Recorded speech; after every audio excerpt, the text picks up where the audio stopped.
Welcome back to the deep dive. So, you've sent us a really interesting stack of sources this time. Yeah, very specific, highly technical. Very specific. We're looking at the core knowledge points for a checkpoint certification, the CCVS R81. And the goal here, as you told us, isn't about passing an exam. No, not at all. It's about getting that ultimate shortcut. You need to understand what makes modern, scalable network security, well, work.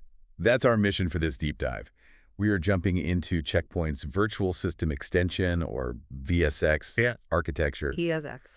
And the moment you hear that term virtual system extension, you should really just be thinking about two things: massive consolidation and powerful segmentation. Right. It's the framework that lets a single really powerful physical box act not just as one firewall, but as dozens, maybe even hundreds of completely independent, isolated firewalls. So if you work for a huge service provider or a company running complex multi-tenant setups, this is basically the blueprint. It is. And today we're stripping away all the marketing fluff and just focusing purely on the architecture. What are the components? What are their roles? And how do they all interlock? Okay, let's unpack this then. When you're managing a platform that controls, dozens of separate virtual firewalls, you have to start with central control. So where does the power actually reside in a VSX deployment? It really begins and ends with one thing. Yeah. The security management server. The SMS. The SMS. It's the brain, the master library, Yeah. the distribution hub. Everything flows from there. So, okay, simple example. If I have 20 virtual systems running, where are the policies for all 20 of them stored?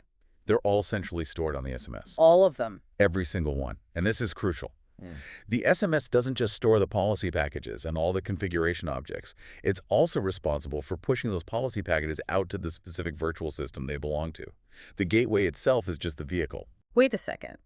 If the SMS stores and dictates the entire security posture for, literally every single virtual firewall, doesn't that make the SMS the single most valuable target?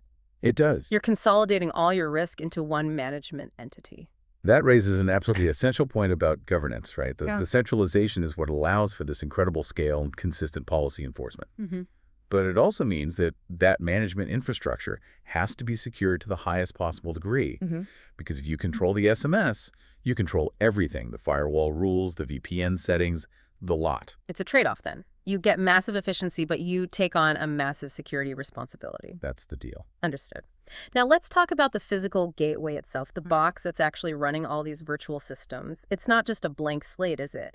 It has its own kind of hidden dedicated layer. It does. And this is where it gets really interesting for me. Virtual System 0, or VS0, why do they need this special system just for management? VS0 is the critical infrastructure hub. You can think of it as the system that, keeps the lights on. It's the default dedicated system on any VSX gateway. Okay, and unlike the others, VS1, VS2, it doesn't see user traffic. Never. It never processes customer traffic or user data. Its job is completely separate. So what is its job then? Exactly. It handles the control plane. Think of it like the building superintendent.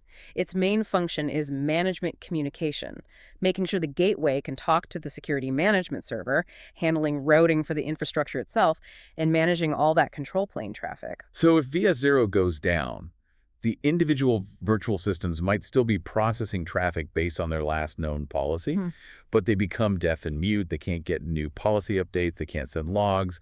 They lose all communication with central command. That is the architectural implication, exactly. And by dedicating VS0 to this, Checkpoint achieves a really clean separation of duties. Also, You have your control plane traffic, which is VS0, completely isolated from the data plane traffic, which is VS1, VS2, VS3, and so on. Ah, I see. It's a key security measure. So internal network admin stuff doesn't get tangled up with customer data flow. right. It keeps the governance very, very clear. Okay, that makes sense. So once the policy is delivered and VS0 is handling the control, the virtual systems still need to talk to each other and, the outside world. This brings us to the virtual networking components, the virtual switch and the virtual router. Yes. What's the fundamental difference between those two? Well, what's fascinating here is just how effectively these software components mirror physical networking.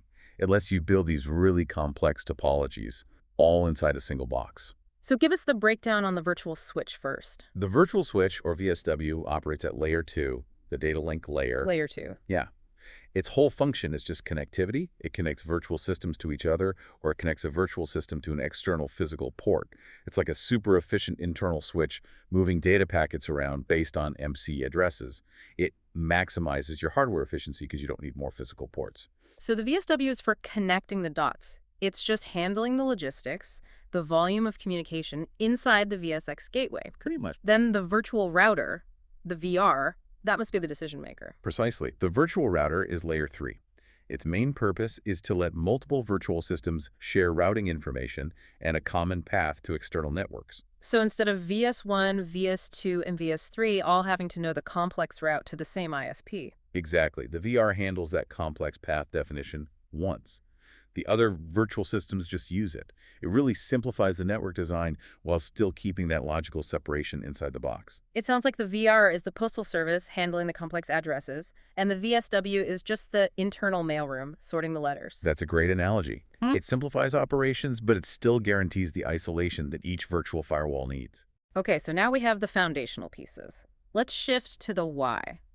If I'm, say, a global financial institution or a massive cloud provider, why go through all this complexity with VSX?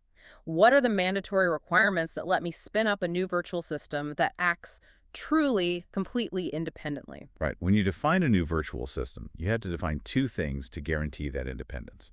First, it needs a connection. Of course. It requires a defined connection to either a virtual switch or a virtual router. If it can't talk, it's useless. Makes sense. Connectivity is non-negotiable. What's the second absolutely essential requirement? You have to assign it a specific, dedicated security policy package. Oh. This is the linchpin of independence. It ensures that the security rules, the access controls, all the threat protections, they are all enforced completely independently for that one specific instance. It's separate from every other virtual system running right alongside it. That distinction, the separate policy package, that must be why VSX is so powerful for multi-tenancy. So tell us more about that. Why is this so much better than just using, say, traditional segmentation on a big single gateway? Because it allows for true operational and, maybe more importantly, regulatory segmentation. Okay, give me an example. So consider a major bank. They might have one department handling sensitive customer data that's subject to PCI compliance, Right. and another one handling health records subject to IPA. Those two environments have conflicting, totally non-negotiable security requirements. So how does VSX solve that problem? VSX just treats each of those regulatory environments, or each customer, if you're a service provider, as an entirely separate, logically isolated firewall. The security admin for the PCI environment never even sees, let alone touches, the IP environment, even though they share the same piece of metal. So each virtual system has its own policies, its own routing tables. And potentially its own management interfaces. It is the consolidation of hardware resources, yes, but it's coupled with the guarantee of strong regulatory level separation. So that's the core business value. You're cutting your hardware costs, but you're offering this absolute assurance of isolation. You're not just putting up internal velvet ropes, you're building separate, locked filing cabinets inside the same room. That's a perfect way to describe it. This segmentation is what turns the appliance into a profitable, scalable platform. You can confidently offer these isolated services without deploying a whole rack full of dedicated hardware for each one. Okay. Isolation, separation. Right. Fantastic. But when you consolidate dozens of firewalls onto one physical gateway, you inherently create some massive performance demands. Oh, absolutely. We need mechanisms to make sure this doesn't all grind to a halt. How does VSX ensure high speed? Well, it leverages something called multi-core acceleration. Since R81 is all about maximizing performance, this feature is. It's just crucial. What does that actually look like in practice? So instead of trying to force all the security traffic from all the virtual systems through just one or two CPU cores, multi-core acceleration lets multiple cores process security traffic at the same time. Imagine you have, say, 8 separate checkout lines open at the grocery store, all running at once. This parallel processing is absolutely vital for getting the high throughput you need when dozens of firewalls are inspecting traffic at the same time. So that handles the speed of processing within a single gateway. But what happens if that single gateway gets overwhelmed? Or, more importantly, what if it fails entirely? That sounds like you need load sharing and resilience. And that brings us to virtual system load sharing, or VSLS. VSLS. And look, this is not your grandfather's load balancing where you just spread individual packets across a few links. VSLS works at a much higher level. Okay, what's the distinction? How does VSLS improve performance and reliability? VSLS distributes the entire load of different virtual systems across multiple physical cluster members. Wait, say that again? Think of it like a project manager who's delegating entire independent projects, not just individual tasks, to separate team leaders. So virtual systems 1, 2, and 3 are assigned to Gateway A, and virtual systems 4, 5, and 6 are assigned to Gateway B. So you're load balancing entire virtual firewalls across the physical hardware. Exactly. This prevents any single physical gateway from becoming a bottleneck, and it makes sure you're using your resources across the whole cluster. Yeah. And of course, it dramatically improves reliability, because if Gateway A fails, Its virtual systems immediately fail over to Gateway B. immediately. Wow. Okay, that seamless failover must demand extreme precision in high availability, or HA. What are the key architectural mechanisms that make that failover so seamless when VSLS shifts a VS from one physical box to another? There are two critical mechanisms that ensure HA in a VSX cluster. First, and probably the most important, is state synchronization between the physical cluster members. State synchronization. Why is that so crucial here? Well, think about it. If one physical gateway fails, the backup has to know instantly exactly where every communication stream stood. If VSA was tracking a customer's active HTTPS session on Gateway 1, the state of that session, who was talking to whom, what part of the transaction they're in, that has to be constantly updated on Gateway 2. So you don't drop active connections. Nobody wants their secure banking session to just die because a firewall failed over. Exactly. It's critical for user experience and for application stability. Okay, so that's the first mechanism. What's the second? The second is that the cluster software itself has to run in a specialized virtualization mode. It has to be, well, VSX aware. VSX aware. It needs to understand that it's not just protecting one firewall, it's managing dozens of independent firewall operating systems. It has to make sure the failover logic applies correctly to each specific virtual system instance and its own assigned policy package. All of this complexity is managed centrally, which I guess means monitoring must be centralized too.